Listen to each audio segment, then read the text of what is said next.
curso se llama Consejería Bíblica. En general le pusimos Consejería Bíblica Práctica, porque cuando escribí el curso me dijeron, no puede llamarse solo Consejería Bíblica, hay que poner algo más. Entonces yo le puse Consejería Bíblica Práctica porque es un método muy práctico de consejería. Hoy en día que estoy mucho más viejo, eh, que ya han pasado los años, ¿verdad? Desde que escribí este curso, como les digo, si no me equivoco, lo escribí ahí entre el 2005 y 2006. eh, yo lo hubiera puesto más bien como introducción a la consejería bíblica. O sea, sería el tema que le hubiera, el nombre que le hubiera puesto. Eh, ¿Y por qué es eso? Es una introducción a la consejería bíblica, básicamente. Es un curso introductorio. Luego, si a alguno le gusta esta área en particular, tenemos, ¿verdad? Varios cursos que son del área de consejería, tanto que usted puede sacar una licenciatura o una maestría con mención, bueno, en estudios teológicos con mención en consejería bíblica. Entonces, este es como el primer curso. Por eso quise iniciar con este, porque es uno de los énfasis que más buscan los estudiantes. Probablemente estaré cambiando de temas de cursos, como les dije, este es la primera prueba de dar un curso así, pero mi idea es ir dando temas de cursos de diferentes temáticas eh, de esta manera, ¿verdad? En forma de conferencia por Zoom. Vamos a entrar, entonces el curso se llama Consejería Bíblica, es parte de todos los diferentes cursos de consejería que tenemos. Hoy vamos a tener la lección 1 del manual. Como les dije, ya a partir de la otra semana vamos a dedicarnos más a teoría. Vamos a ver la lección 2 y 3. La siguiente semana sería el otro viernes a la misma hora. Entonces hoy vamos con esta, que sería lección 1, principios bíblicos en el aconsejar. ¿Qué vamos a hacer en esta primera conferencia? En esta primera lección vamos a definir qué es la consejería bíblica. Vamos a hablar sobre quién puede dar consejería. Veremos cómo la consejería cristiana está centrada y fundamentada en la Biblia. Eh, y veremos cómo los conceptos sobre el hombre, Dios y el Espíritu Santo se fundamentan en la consejería bíblica. Esos 3 puntos son lo que vamos a estar eh, viendo en esta noche. Entonces vamos a primero definir consejería. En primer lugar vamos a decir que los términos consejería y aconsejamiento no aparecen en el diccionario de la Real Academia Española, por lo menos no con la connotación que nosotros le damos a esas palabras. De hecho, usted busca en el diccionario de la Real Academia Española la palabra consejería y adivine qué le sale. Sale cosas que tienen que ver con gobierno, o sea, con un consejo de, de una ciudad o un consejo de un departamento. O sea, tiene que ver más con gobierno la palabra consejería en el diccionario de la Real Academia Española. Entonces, más bien la palabra consejería, ¿de dónde la tomamos nosotros los evangélicos? Porque es una palabra de la jerga evangélica, ¿verdad? El vocabulario evangélico es porque mucho de nuestro vocabulario evangélico viene del inglés. Entonces, en este en particular viene de la palabra o el vocablo inglés counseling, que es una de las palabras que describe una de las funciones más importantes del ministerio pastoral y de todos los miembros de la iglesia. ¿Ok? Entonces, de ahí viene la palabra consejería. Ahora, cuando hablamos de consejería bíblica, nos referimos a aquella que se fundamenta en la Biblia, es decir, el manual de dicha consejería es las Sagradas Escrituras. Su marco teórico son las verdades bíblicas, es decir, es la Biblia la que define los objetivos, la que define la metodología, las estrategias de cómo se hace la consejería, es la que define las motivaciones de la consejería. O sea, son las escrituras las que nos dan ese fundamento teórico para la práctica de aconsejar. Y con esto, eh, no me refiero solo a las cosas espirituales, sino a todas las partes del ser humano. O sea, no solamente a los problemas espirituales. ¿Por qué? Porque los seres humanos somos integrales, ¿verdad? Eh, a veces creemos como cristianos que solo podemos aconsejar en el campo de las cosas espirituales. Pero según las escrituras, todo está relacionado con la parte espiritual. Por ejemplo, un problema matrimonial es espiritual. Por más que sea la parte social del ser humano, no, un problema matrimonial es espiritual. Un problema de ira, por más que sea de las emociones, es espiritual. Y así sucesivamente. Entonces, en resumen, la consejería bíblica es aquella que toma todos sus principios de las Sagradas Escrituras, tanto eh, para la forma de aconsejar como el contenido con el que aconsejamos, ¿verdad? Todo parte de la Biblia. Ahora, ¿quién puede dar consejería? ¿Ok? Existe una idea generalizada, de hecho muchas veces yo me he sorprendido, ¿verdad? De que pensamos que solo los profesionales pueden dar consejería. Inclusive me he topado con personas, aún con pastores, que me dicen, es que yo fui y estudié psicología. Y yo, hermano, ¿y por qué estudió psicología? Ah, es porque yo quería dar mejor consejería, quería atender cosas más profundas, etcétera. Entonces, muchas veces tenemos esa idea errada, es una idea errónea, de que solo los profesionales de ayuda, ¿verdad? Pueden aconsejar. Y no, no es así. No, no solo los psicólogos, no solo los psiquiatras, no solo los orientadores u otros profesionales de ayuda o de las ciencias sociales pueden dar consejería. No, la Biblia afirma otra cosa, porque la consejería es una cuestión espiritual, es una cuestión que es parte del cuerpo de Cristo, y ella no es exclusiva para los expertos o los profesionales. No, es una cuestión espiritual. La Biblia nos dice que la consejería puede ser dada por toda la iglesia y es una función natural de la vida del cuerpo de Cristo. Un ejemplo que yo pongo y que siempre cuando doy este curso digo es que realmente todos podemos aconsejar, ¿ok? Creo que esto explico un poco más en la otra diapositiva, entonces voy a pasar. Y aquí vamos a ver varios textos. La consejería puede ser dada por toda la iglesia y vamos a ir a la escritura porque estamos hablando de consejería bíblica y estamos diciendo que nuestros principios parten de las sagradas escrituras, ¿ok? Entonces, ahí hay varios textos, vamos a leerlos, yo los voy a poner en pantalla y luego nos regresamos a esta misma diapositiva. ¿Ok? Así que los que somos fuertes debemos soportar las flaquezas de los débiles y no agradarnos a nosotros mismos. Pero estoy seguro de vosotros, hermanos míos, de que vosotros mismos estáis llenos de bondad, llenos de todo conocimiento, de tal manera que podéis amonestaros los unos a los otros. Analicemos un poquito ese texto, aunque sea así rápidamente. Vea, los que somos fuertes, soportemos a los débiles. O sea, Dios nos ha dado dones, entonces los que tenemos fortalezas en ciertas cosas, soportemos a los otros.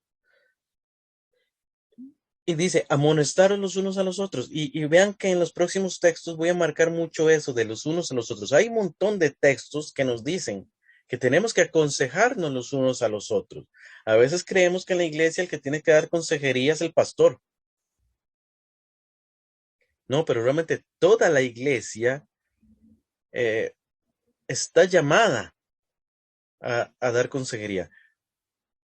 Vean, la Gran Comisión, y esto, aunque me voy a adelantar un poquito, la Gran Comisión dice, id y haced discípulos. Y la Gran Comisión es para todos. Y hacer discípulos es más que predicar, es hacer discípulos. Entonces, ¿cómo hacemos discípulos? Enseñándoles, dice el texto de Mateo 28, 19 y 20. De hecho, más adelante lo vamos a leer. Dice, enseñándoles. La consejería es un tipo de enseñanza, solo que es una enseñanza a pocas personas. Puede ser una enseñanza de uno en uno, una persona aconsejando a otra, o una persona aconsejando un matrimonio, o una persona aconsejando una familia. Pero lo que me refiero es que es de pocas personas. Normalmente cuando damos consejería es de pocas personas. Igual puede ser el caso contrario, ¿verdad? Más bien, dos consejeros o tres consejeros aconsejando a una sola persona. Porque en ninguna parte se dice que la consejería es uno uno. No, puede ser uno tres o uno cinco. ¿Verdad? Todo va a depender mucho del caso y a quién estamos aconsejando, ¿verdad? Eh, O dos, ¿verdad? Un matrimonio aconsejando otro matrimonio, por ejemplo, es un caso bastante normal que se puede dar. Vamos a seguir. Otro texto, y entonces ahí voy a pedir otro voluntario. Gálatas 6, 11, 1 al 2. Hermanos, si alguno fuere sorprendido en alguna falta, vosotros que sois espirituales, restauradle con espíritu de mansedumbre, considerándote a ti mismo, no sea que tú también seas tentado. Sobrellevad los unos las cargas de los otros y cumplid así la ley de Cristo. Ok, vean nuevamente. Si alguien fue sorprendido, restáurenle, pero con mansedumbre y humildad, no considerándose uno como superior. ¿Por qué? Porque todos somos pecadores. Entonces aquí nos dice el texto, sobrellevad los unos las cargas de los otros. Y vean que ahí lo puse en negrita para diferenciarlo.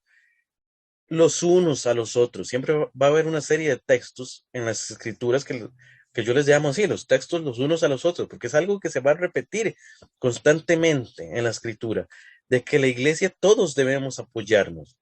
¿Qué es lo que ha pasado? Que estamos en una sociedad postmoderna donde todo el mundo se ha vuelto muy individualista. Entonces yo no me estoy preocupando muchas veces por otras personas, pero lo que nos dice la escritura es que la iglesia es una familia y que nos debemos llevar las cargas los unos de los otros y que tenemos que apoyarnos y tenemos que exhortarnos y tenemos que alentarnos y tenemos que aconsejarnos los unos a los otros. Otro texto, vamos con el que sigue. Déjame ver. Sí, ahí está.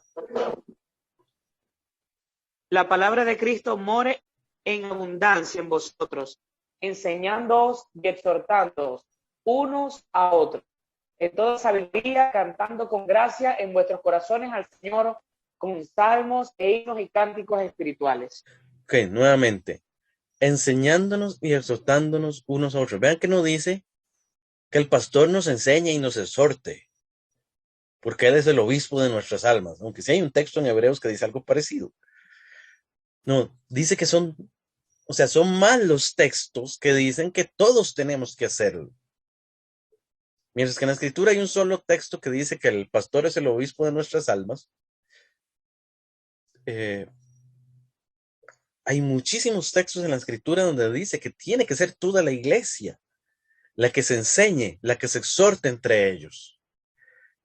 Ahora, ¿qué es lo que pasa? Que a veces limitamos esa parte de la enseñanza en las iglesias y nos metemos dentro de las cuatro paredes de la iglesia y nos imaginamos a alguien desde un púlpito enseñando. Pero eso no es así, o sea, todos nos enseñamos.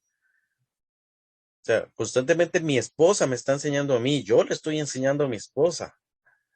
Cuando hablamos, cuando conversamos, ella me llama la atención, me exhorta si yo me equivoco. Igual al revés, o a mis hijos, a veces hasta mis propios hijos me regañan por algo. Y ellos también son parte del cuerpo de Cristo. Entonces sí, todos nos amonestamos unos a otros, todos nos enseñamos unos a otros. Yo por más que tenga 2 doctorados, un niño me puede enseñar cosas. Lo importante es que usted tenga esa actitud humilde, esa actitud enseñable, de que cualquiera le puede enseñar, cualquiera le puede exhortar. Y eso es una parte integral de las funciones de la iglesia como comunidad terapéutica. ¿Ok? Vamos con otro texto. Primera Tesalonicenses 4:8. Por tanto, alentaos unos a los otros con estas palabras. Ajá. Vean ahora, alentaos los unos a los otros. ¿Ok? Alentaos los unos a los otros con estas palabras. ¿Ok? Sí, vean que aquí más son dar palabras de aliento. Vean que la consejería va a presentar varias formas, ¿verdad? Hay consejería de dar aliento cuando estamos en medio de problemas, cuando estamos en medio de situaciones eh, desesperantes, en circunstancias difíciles, necesitamos aliento. Va a haber momentos donde más bien, como dicen otros textos, amonestaros, donde lo que necesitamos es que alguien nos regañe. Y va a haber momentos donde simplemente necesitamos guía para tomar decisiones importantes. Entonces, sí, hay varias formas de consejería. De hecho, eso lo vamos a ver en, en la próxima lección, que me parece que es tema de la lección 2, ¿verdad? Que hay al menos 3 tipos de consejería diferentes según el objetivo de la consejería. ¿Ok? Ok, otro texto. Primera Tesalonicenses 5:11. Por lo cual, animaos unos a otros y edificaos unos a otros, así como lo hacéis. Ok. Síganse animando unos a otros. Edificando. Vean que es un poco repetitivo, pero yo lo que quiero al poner todos estos textos, solo en esta parte estoy poniendo tantos textos, porque, porque quiero dejarle un punto, o sea, quiero enfatizarle un punto a usted. O sea, que muchos textos en la escritura nos dicen que es unos a otros y quitar ese mito de que solo el pastor o solo ciertos líderes de la iglesia son los que dan consejos, son los que enseñan en la iglesia. No, realmente toda la iglesia tiene una función de enseñar, de aconsejar. Por supuesto, hay hermanos que tienen un llamado especial o Dios les ha dado dones especiales en esa área. Pero igual que en las misiones y en el evangelismo, digamos que Dios ha dado dones especiales para misiones y evangelismo y tenemos evangelistas y misioneros. Dios quiere que toda la iglesia haga misiones y Dios quiere que toda la iglesia haga evangelismo. Igual Dios quiere que toda la iglesia enseñe. Por supuesto, a su nivel, los unos a los otros.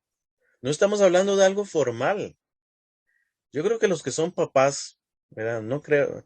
Ahí luego me avisarán cuántos de los que están aquí escuchando somos papás, ¿verdad? O mamás. ¿Verdad? Los que somos papás o mamás sabemos que constantemente estamos enseñando a nuestros hijos. Y de hecho es nuestra responsabilidad, no es de otro. Pero no es una enseñanza formal, no, es una formación más de consejos, más de formarles hábitos, eh, educarlos en la palabra, principios, valores bíblicos, más que teoría, ¿verdad?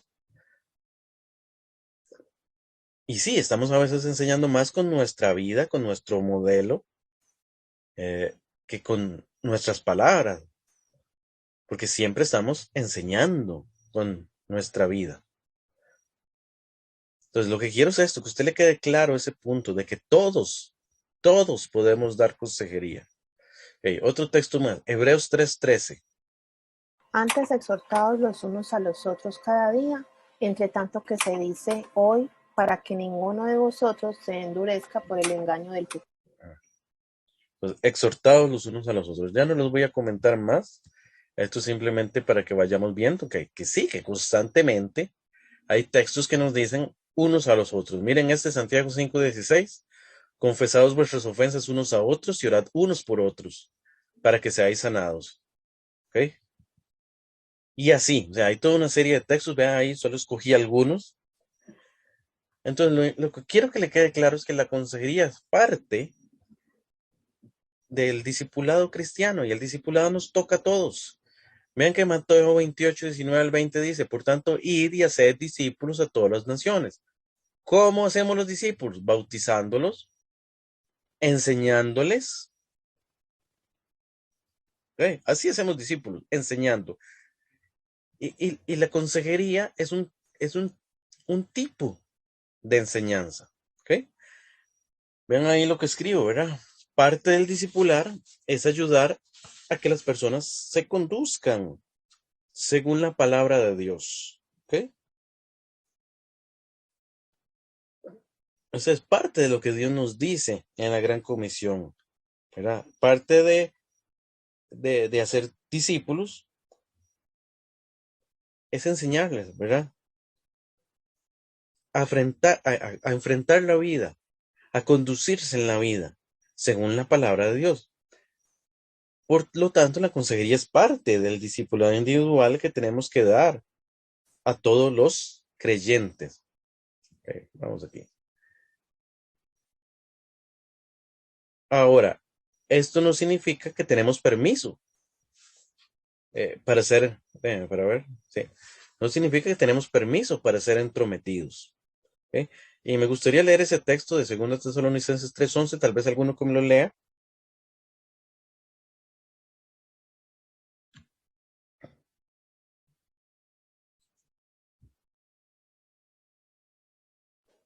porque oímos que algunos de entre vosotros andan desordenadamente, no trabajando en nada, sino entrometiéndose en lo ajeno. Vean que los cristianos laicos, y ojo, vean lo que estoy diciendo, los cristianos laicos, o sea, los que no tienen un llamado pastoral, no deben andar buscando problemas que resolver entre los hermanos, ¿verdad? Eso es ser entrometido, lo que lo vuelve un pecado. No, más bien, se da consejería cuando Dios en su soberanía nos ha colocado una persona en nuestro camino, ¿ok? Por otro lado, podemos dar consejo en nuestra área de responsabilidad ministerial. O sea, si usted es maestro de escuela dominical, usted puede enseñar a esos estudiantes que tienen la escuela dominical. Si usted es líder de jóvenes, usted puede aconsejar a los jóvenes. Si usted es líder de mujeres, puede aconsejar a las mujeres. Y sí, hasta cierto punto, como usted es el líder de esas personas en particular, o sea, Dios lo ha puesto como el líder de un grupo en particular, ahí sí usted puede eh, velar por esas personas y hasta cierto punto usted tiene el permiso de entrometerse, no en todo, sino con ese grupito que Dios ha puesto a su cargo. ¿Ok? Entonces, como para hacer la diferencia. Recordemos que todos estos ministerios grupales, ¿verdad? Como los varones, las mujeres, la escuela dominical, tienen bajo su cargo la responsabilidad de una parte del cuerpo de Cristo. Y estos tienen la necesidad entonces de recibir consejo bíblico. Por supuesto, tampoco puedo negar que haya especialistas en consejería bíblica y que en algunos casos podrían resultar necesarios. Por ejemplo, los pastores. Se supone que los pastores deberían ser especialistas en consejería bíblica. Pero tampoco hay que pensar que son exclusivos de estos últimos. O sea, y yo no limito que haya hermanos en la iglesia y que en algunas iglesias en particular tengan un ministerio de consejería y que haya hermanos con ese llamado en específico. Pero lo que hay que entender es que toda la iglesia lo hace. O sea, la iglesia es una comunidad terapéutica donde todos nos aconsejamos unos a otros. ¿Ok? O sea, en la iglesia podemos enfatizar la aceptación, podemos enfatizar el perdón, podemos enfatizar la gracia, podemos enfatizar la compasión en medio de una verdadera comunión entre los hermanos, de forma que ofrezcamos seguridad y un terreno fértil para sanar heridas y que todos alcancemos la madurez cristiana, que esa es una de las metas que tenemos los cristianos, ¿verdad? Que es perfeccionarnos hasta llegar a la plenitud de la estatura de Cristo. Ahora, voy aquí también a hacer otro paréntesis. El pastor sí tiene un llamado especial a dar consejería, como parte de Pastoral la Grey. O sea, él tiene una vocación particular a eso. Obedeced a vuestros pastores y sujetaos a ellos, porque ellos velan por vuestras almas como quienes han de dar cuenta, para que lo hagan con alegría y no quejándose, porque esto no os es provechoso. Vean que los pastores sí son llamados, ¿verdad?, a cuidarnos. Hasta cierto punto tienen el permiso de ser entrometidos con nosotros. ¿Por qué? Porque es parte de lo que Dios les llama cuentos. O sea, mira, voy a poner un ejemplo muy práctico, y es que y pongamos con los que somos padres. ¿Ok? Yo no voy a esperar como papá, si yo veo que mi hijo está en un problema, que él venga a pedirme consejo. Claro, va a depender de la madurez del niño. O sea, si estamos hablando de un niño, si estamos hablando de un adolescente. Por lo menos mientras que son menores de edad. O sea, es nuestra responsabilidad. Entonces, si el niño está muy pequeño, si yo veo que él tiene un problema, yo no me voy a esperar a que él venga a pedirme consejo. No, yo me meto de una vez. Y si yo veo que está haciendo algo mal, lo exhorto. Sí o no que lo hacemos. Y es parte de nuestra responsabilidad como papás porque lo estamos formando a nuestros hijos. Es lo mismo con los pastores. Dios ha puesto a los pastores como ahí a cargo de un grupito de creyentes. Entonces, si el pastor está viendo que yo estoy haciendo algo mal, no tiene que esperar a que yo venga a pedirme consejo. No, él me tiene que llamar y llamarme la atención porque es parte de lo que Dios le ha puesto como responsabilidad a él. Igual, si yo estoy pasando por un gran problema y necesito aliento, el pastor no va a esperar a que yo llegue, ¿no? Él de una vez me busca, hermano, ¿cómo se siente? En algo. Porque es parte de la responsabilidad que Dios le ha asignado a los pastores. Consejería y la Biblia. Es importante que Dios nos revela, ¿verdad? En la Escritura, todo lo necesario para saber cómo conducirnos en la vida. O sea, la Biblia es considerada por los teólogos, ¿verdad? La revelación especial de Dios, eh, el medio por el cual Él se ha revelado. Y entonces él nos revela las verdades sobre sí mismo y sobre su relación con el hombre en diferentes dimensiones, en al menos 4 dimensiones, ¿verdad? Que es su relación con Dios, su relación consigo mismo, su relación con el prójimo y su relación con la creación. Entonces, no hay nadie que conozca mejor al ser humano que el Dios que lo creó. Y este se ha revelado en las Escrituras para guiarnos en los asuntos prácticos de la vida. Entonces, las Escrituras se vuelven nuestra fuente de autoridad para resolver los problemas de todo tipo, ¿verdad? No solo los espirituales.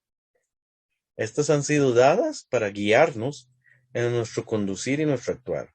Leamos aquí un par de textos bíblicos. Salmo 119:9. ¿Con qué limpiará el joven su camino? Con guardar tu palabra. Otro texto, 2 Timoteo 3:16 y 17.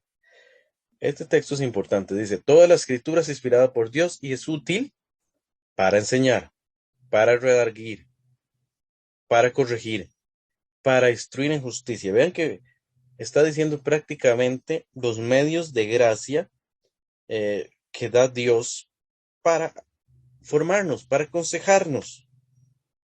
¿Verdad? Dice, a fin de que el hombre de Dios sea perfecto, enteramente preparado para toda buena obra. ¿Okay? Básicamente, 2 Timoteo 3:16 nos dice que las escrituras son útiles para perfeccionar a los santos. ¿Cómo? Enseñándonos, reprendiéndonos, corrigiéndonos, instruyéndonos. Dios es el verdadero y único consejero. Lo hace a través de la palabra. Nosotros, que somos los que aconsejamos, solamente repetimos. Somos solo los voceros de Dios. ¿Ok? La Biblia es la que nos dice lo que la persona debe hacer. Las escrituras nos dicen qué clase de personas debemos llegar a ser, cómo tenemos que cambiar, etcétera. Solo Dios puede y lo hace a través de las escrituras. O sea, solo las escrituras pueden decirnos qué clase de personas hemos de llegar a ser. Solo Dios puede mandar, dirigir y dar poder para efectuar los cambios apropiados que van a permitir a los hombres, a los cuales redime, a que renueven su propia imagen corrompida por la caída. Okay. La palabra de Dios es suficiente para conducirnos piadosamente en la vida. Eso es un principio importante. Solo en la consejería necesitamos la escritura. No necesitamos nada más. No necesitamos corrientes psicológicas para tratar problemas más profundos, sino que creemos que la Biblia tiene todas las soluciones para los problemas del ser humano. Y no como una enciclopedia, ¿verdad? O sea, uno puede llegar a la Biblia como una enciclopedia. Ella no está acomodada así. Por supuesto, hay temas donde la Biblia tiene versículos concretos, pero en muchos otros casos solo contamos con principios bíblicos y estos hay que aplicarlos y explicarlos a las personas. ¿Qué es lo que nos dice la Biblia? Bueno, que pensemos bíblicamente y visualicemos las cosas desde la perspectiva de la Escritura. Vamos a decirlo en una frase así sencilla. En la Biblia no está todo, pero habla de todo. Y especialmente en lo que es los problemas humanos, o sea, la Biblia tiene mucho que decir. Entonces vamos a decir que dentro de la consejería bíblica es muy importante que los conceptos sobre Dios, Jesucristo, el hombre, el pecado, los medios de la gracia, la vida y del mundo en general deben partir desde las Sagradas Escrituras. Y es lo que vamos a ver en las próximas diapositivas. Empezando con el tema de la consejería y el ser humano. ¿Ok? Y es que la consejería bíblica tiene que partir de una antropología bíblica. Uno de los cursos que yo siempre recomiendo a los que estudian consejería es que tomen antropología teológica o antropología bíblica. ¿Por qué? Porque toda ciencia que estudia al hombre parte de un concepto de ser humano. Y en el caso de la consejería bíblica, que no es una ciencia, es una cuestión espiritual, pero hay un marco teórico con el cual trabajamos, parte de un concepto bíblico del ser humano. Entonces, aquí hay algunos principios de antropología bíblica. Número 1, el ser humano fue creado con necesidad de consejo. Desde Génesis, Dios nos muestra cómo hemos de vivir. De hecho, Dios es llamado el admirable consejero, como dice Isaías 9:6, ¿verdad? Y se llamará su nombre, admirable consejero, Dios fuerte, príncipe de paz, ¿verdad? Por otro lado, el hombre fue creado a la imagen de Dios para agradarle, tal y como nos dice Génesis 1:27. Génesis 1:27 nos dice,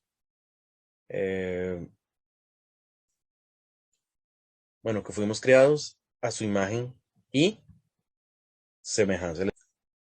Por otra parte, la imagen de Dios en el hombre ha sido distorsionada por el pecado desde la caída. ¿Ok? Sí ha habido una distorsión, ¿verdad? Por la caída, entonces hay que entender eso. Es parte de una antropología bíblica. Otro punto que es importante dentro de una antropología bíblica, el hombre no es naturalmente bueno, sino que es pecador. Muchos de los que dan consejería tienen, digamos, consejería secular, como muchas de las teorías psicológicas, no parten de este concepto de ser humano, o sea, parten de un hombre que supuestamente es bueno o tiene la capacidad de ser bueno. Pero no, o sea, el hombre no es bueno, ¿ok? Es pecador, es lo que nos enseña la escritura. Y el pecado es básicamente la causa de muchos de los problemas humanos, ¿ok?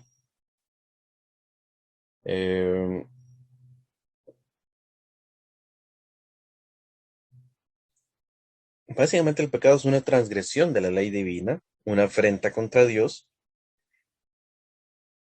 Entonces, tienen que ser tomados en serio, ¿verdad? Los pecados, no se les puede llamar otra cosa, ¿ok? De hecho, la mayoría de los problemas humanos, y yo voy a usar esa palabrita, escúchela, son amartiagénicos, que eso significa engendrados por el pecado. Ya sea que la persona sea el sujeto pasivo o sujeto activo. O sea, y cuando digo que es sujeto pasivo, es que pecan contra él. Y cuando digo que es sujeto activo, es porque él es el que peca contra otros. Pero entonces, básicamente, muchos de los problemas humanos tienen que ver con el pecado. Y aun cuando están pecando contra mí, o sea, cuando yo soy el sujeto pasivo, soy responsable por mis reacciones. Que muchas veces cuando pecan contra mí, mis reacciones pueden ser pecaminosas. Entonces yo ahí estoy siendo responsable y yo también entonces estoy pecando. Ahora es importante decir que el hombre siempre es responsable por sus problemas. Jeremías 31, 29 al 30, y vamos a leer ese texto. En aquellos días no dirán más, los padres comieron las uvas agrias y los dientes de los hijos tienen la dentera. 30, sino que cada cual morirá por su propia maldad. Los dientes de todo hombre que comiere las uvas agrias tendrán la dentera. Ok. Básicamente es una forma bastante poética de decir que todos somos responsables de nuestras propias acciones. O sea, Yo soy responsable de mis pecados y voy a tener las consecuencias de mis propios pecados. ¿Qué es lo que pasa? Que muchas veces el hombre quiere echarle la culpa a otros. O sea, y eso es desde el jardín del Edén. O sea, desde que el momento en que Adán le echa la culpa a Eva y Eva a la serpiente. O sea, siempre el ser humano ha buscado esconderse para no enfrentar sus problemas y además echarle la culpa a otro y no ser responsable. Entonces, ¿qué es lo que pasa mucho con la sociedad moderna? Busca echarle la culpa a otra cosa. Es que fue su instinto el que lo hizo reaccionar así. Es que usted no sabe las cosas que él vivió de niño y por eso él es así. O sea, frases así. O sea, ¿cuántos de nosotros hemos escuchado frases similares que lo que hacen es justificar el pecado de una persona? Es que él está enfermo y están hablando de que es borracho.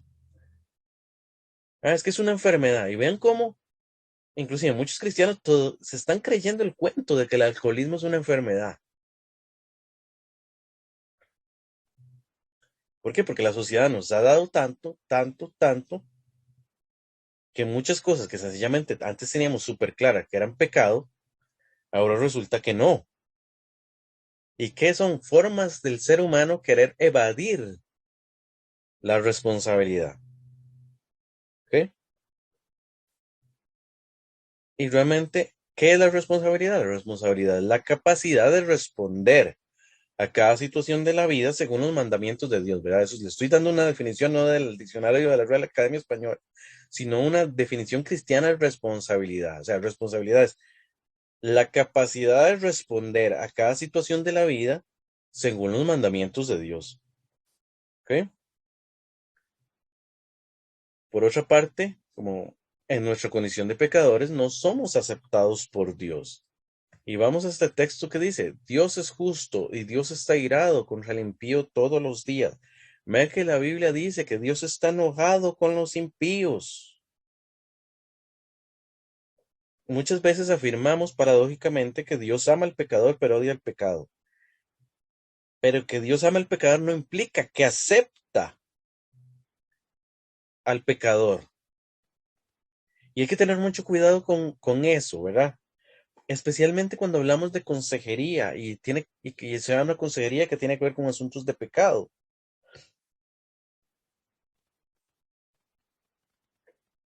Es cierto, los creyentes somos aceptados en el amado, como dice Efesios 1:6, ya que Él llevó nuestras culpas y nos acepta porque nuestros pecados han sido perdonados, y también como cristiano debemos aceptarnos a los unos a los otros porque somos hermanos en Cristo. Pero en este tipo de implicación no hay nada que nos diga que no se pueden, que se puede aceptar el pecado. Recordemos que aceptar el comportamiento pecaminoso ante ante los ojos de una persona, ¿verdad? Ante los ojos de una persona aconsejada, es como si le estuviéramos aprobando el pecado y no podemos aprobar el pecado. Por lo menos no desde la consejería bíblica. Aunque los psicólogos muchas veces quieren aprobar el pecado y verlo como normal, los consejeros cristianos no podemos ver el pecado como normal. No hay que verlo como pecado, como algo malo, como algo que es una afrenta contra Dios, una transgresión de la ley de Dios. Hablemos de la consejería y la santificación. Okay. Si decimos que uno de los grandes motivos de los problemas humanos es el pecado, no vamos a decir que es el único, porque no estamos diciendo que en todos los casos de consejería hay pecado. No. Hay consejería donde lo que hay que hacer es consolar, y hay consejería donde solo necesitamos guiar a una persona a tomar una decisión. Pero un porcentaje de los problemas que se nos presentan en consejería, porcentaje alto, tiene que ver con el pecado. Entonces, el único remedio para los problemas humanos que tenga que ver con el pecado es la santificación. ¿Qué tiene que hacer el hombre? Confesar su pecado, arrepentirse, aceptar el perdón de Dios. En el fondo, la consejería bíblica es una aplicación de los medios de santificación. Y recordemos que la santificación es un estado, pero también es un proceso. O sea, es un proceso que comienza en el instante que nos convertimos en cristiano, pero continúa hasta la muerte del creyente cuando es hecho justo por última vez, completamente y para siempre. De cierta forma, somos santos, e igual Dios nos está santificando. Entonces, ningún creyente puede excusarse, o sea, dar la excusa, es que yo soy así. O sea, ¿cuántas veces hemos escuchado gente excusando? Ah, no, es que él es así. Déjelo, es que él es así. Es que yo soy así. Usted ya sabe, hermano, yo soy así. Entonces, peca descaradamente y deliberadamente con la excusa de yo soy así. ¿Cuál es el problema con esto? Esto es negar el proceso de santificación. Es así de sencillo. Estamos diciendo que Dios no está trabajando con nosotros. Lo que hay que entender es que la santificación es un proceso. O sea, poco a poco Él nos va santificando. Poco a poco nos va mostrando áreas de nuestra vida que tal vez al inicio de nuestra vida cristiana ni nos habíamos dado cuenta que eso era pecado. Entonces lo va haciendo poco a poco. Él va moldeando nuestro carácter poco a poco. Y vamos madurando a la plenitud de la estatura de Cristo. Entonces es lo que hay que entender. La santificación es un proceso.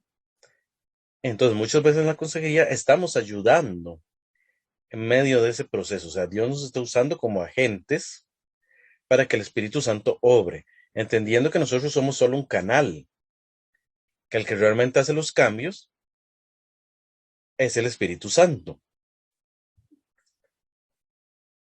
Si el Espíritu Santo está trabajando, va a haber cambios. Entonces los cristianos no pueden decir no se puede. Bueno, y hay toda una serie de textos, no los voy a leer todos porque son muchos, pero por ejemplo, Filipenses 4:13 dice, todo lo puedo en Cristo que me fortalece. Mateo 19:25-26 es el que dice que no hay imposible para Dios. Y sí me gustaría leer ese último, de 1 Corintios 6:9-11, es un poco extenso. De hecho, seleccioné una parte específica porque me parece especialmente importante. Entonces, me gustaría si alguien puede leérmelo.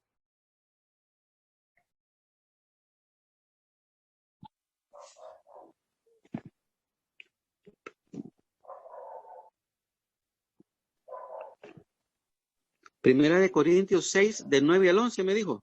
Sí, ahí está en la pantalla, pero como quieras, también lo puedes leer de la escritura.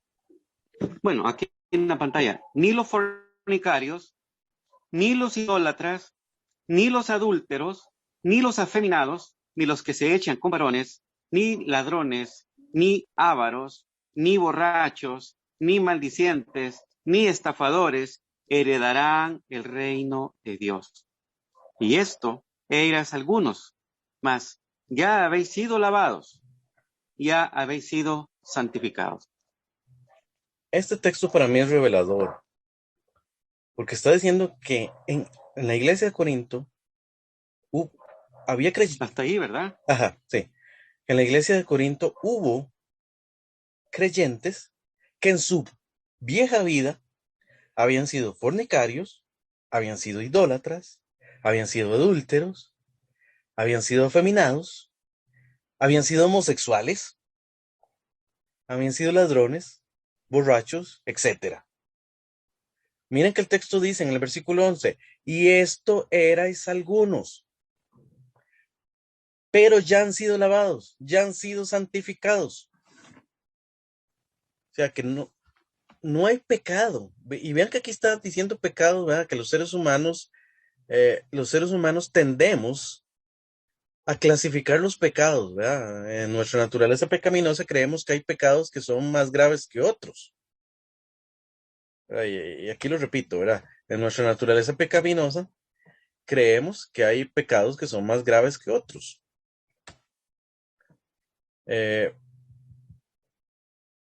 Y muchos de esos pecados que se mencionan en este pasaje, para muchos son pecados fuertes, ¿verdad? Para poner algún adjetivo, algún calificador. Fornicario, idólatra, los que se echan con varones, o sea, homosexuales, borrachos. Y la palabra dice que estos eras algunos. O sea, algunos de los que eran miembros de la iglesia de Corintio habían sido idólatras, habían sido homosexuales. Y Dios los cambió, Dios los santificó. Y ahora eran parte de la iglesia. Y vean que está hablando en pasado. Erais. Significa que dejaron de serlo.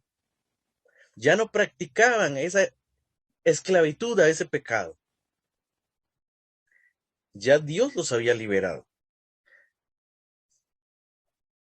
De hecho, es uno de los pasajes que más hablo yo cuando hablo de que los homosexuales pueden cambiar.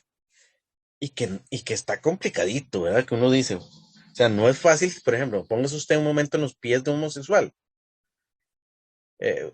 Y piensa, imagínese que usted le digan de pronto, usted tiene que dejar de gustarle, digamos, las que son mujeres, que usted le diga, bueno, que usted le esté pidiendo lo contrario, usted tiene que dejar de gustarle a los hombres y ahora empiezan a gustarle a las mujeres. Como que uno se queda, esto no es fácil, pero Dios lo hizo. Aquí en 1 Corintios 6, 9 al 11 es un testimonio de que Dios hace ese tipo de cambios, que Dios sí puede transformar este tipo de pecadores. Está ahí en la escritura y es un testimonio de que pecados que nosotros como seres humanos consideramos más graves, Dios puede cambiarlos y transformar a las personas. Entonces sí, parte de la obra de la consejería es ir de la mano del Espíritu Santo y aconsejar. Nosotros anunciar lo que dice la palabra y el Espíritu Santo es el que va a hacer los cambios. Porque el Espíritu Santo es el consejero por excelencia. Por algo es llamado el Paracleto por Juan y el Espíritu de consejo en Isaías. Él siempre va a operar por medio de la palabra. Él es el que produce los cambios en el ser humano. Recuerden que Él es el que convence de pecado. Y lo hace a través de la palabra, ¿verdad? Porque vean Juan 17:17, es el que dice, santifícalos en tu verdad, porque tu palabra es verdad. Hebreos 4:12, porque la palabra de Dios es viva y eficaz y más cortante que toda espada de dos filos y penetra hasta partir el alma, etcétera, etcétera, etcétera. O sea, el Espíritu Santo opera a través de la Biblia y es algo que tenemos que siempre entender, que nosotros anunciamos como consejeros bíblicos lo que dice la palabra, y entonces a través de que de nuestra boca es anunciada la palabra, en casos particulares, el Espíritu Santo opera en el aconsejado y es el que provoca el cambio, porque nosotros no somos los que hacemos el cambio, es el Espíritu Santo. Entonces al consejero lo que le corresponde es declarar lo que Dios dice. Los cambios le corresponden al Espíritu Santo de Dios. Por otra parte, vamos a hablar de la consejería y la gloria de Dios. Es importante decir que la meta de la consejería bíblica, a diferencia de la consejería secular, es que nosotros buscamos la gloria de Dios, no que la persona se sienta mejor. ¿Ok? Y aquí puede resultar un poco chocante, pero recordemos, nosotros siempre buscamos la gloria de Dios. Si nosotros tenemos que decirle a alguien que está haciendo mal y que tiene que cambiar su vida y sale enojado, no importa. Puede que él llegó ahí incómodo y salió peor porque salió enojado. Pero muchas veces Dios va a seguir trabajando en su vida. Y ese enojo, al final, muchas veces, ¿qué es lo que pasa? Tal vez hasta sale enojado después de que uno le ha exhortado. Pero tal vez Dios sigue operando en su vida, el Espíritu Santo sigue operando, y al final pasa el tiempo y él dice, hermano, yo reconozco que en ese momento no reaccioné de la mejor posible, de la mejor manera. Pero sí, ya ahora me doy cuenta que estaba equivocado. ¿Por qué? Porque dejamos que el Espíritu Santo siga trabajando.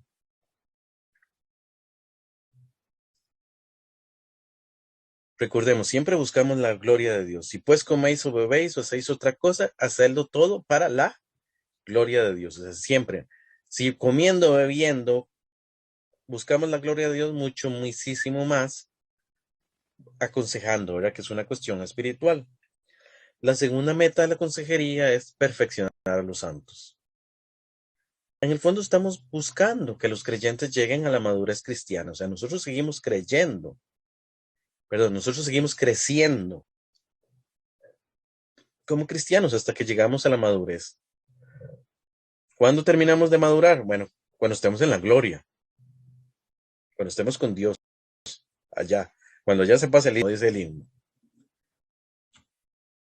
Entonces sí, nosotros lo que buscamos es que el creyente es primero glorificar a Dios y luego que los santos sean santificados, que sean perfeccionados.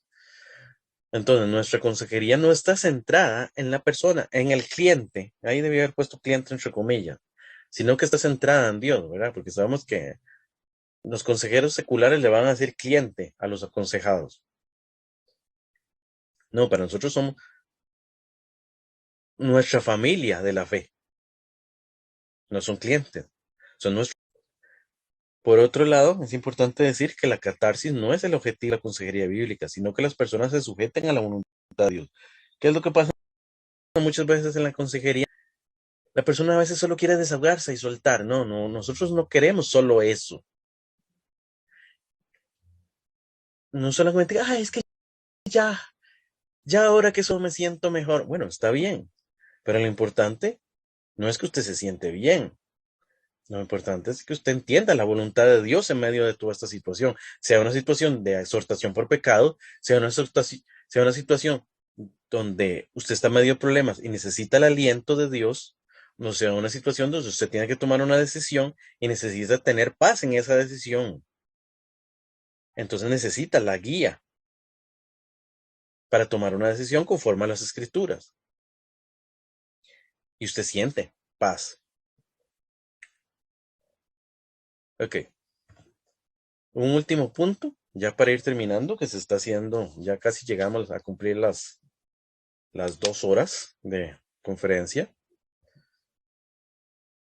La consejería confía en la soberanía de Dios, un recurso que no tienen los consejeros no cristianos.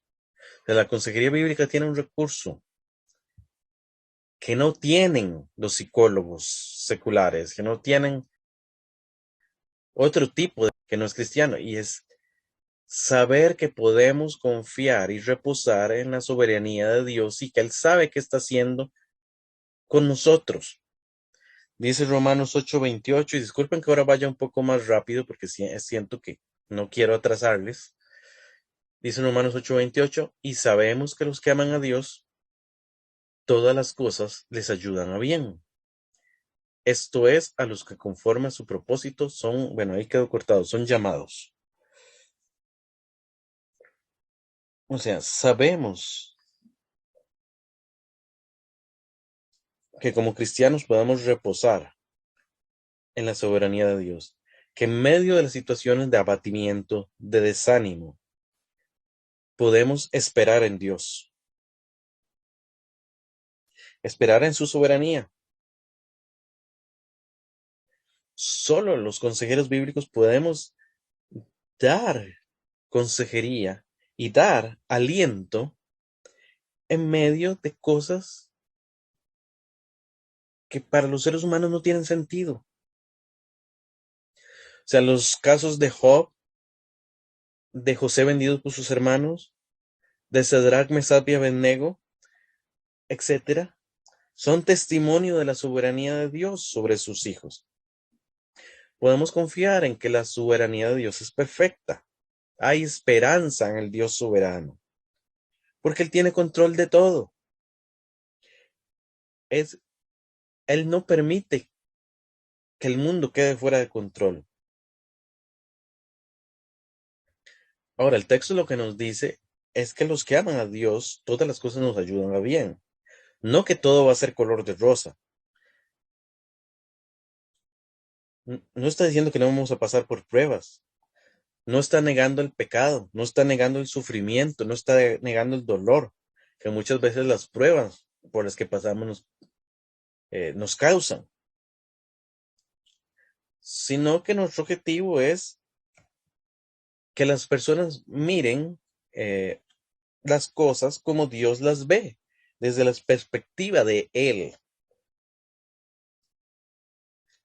O sea, no solamente ver la circunstancia negativa, sino lo que Dios quiere cumplir a través de la dificultad que estamos pasando. Y bueno, y con eso terminamos, ¿verdad? Esta parte de principios de aconsejar, equivalente a la primera lección del manual.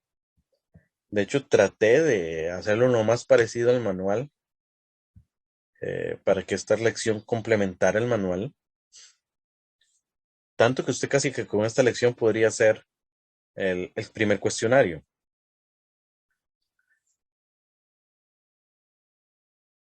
Las primeras preguntas de la lección 1, ¿verdad? Para tenerlo claro. Entonces, he querido hacerlo así. Ya con esto llegamos a la conclusión del tema de hoy, ¿verdad? ¿Qué hemos hecho en esta primera lección? Bueno, hemos definido qué es la consejería. Hemos aprendido que la consejería puede ser dada por toda la iglesia. Y hemos visto cómo la Biblia es central en la consejería cristiana. Espero que la conferencia les haya sido de bendición.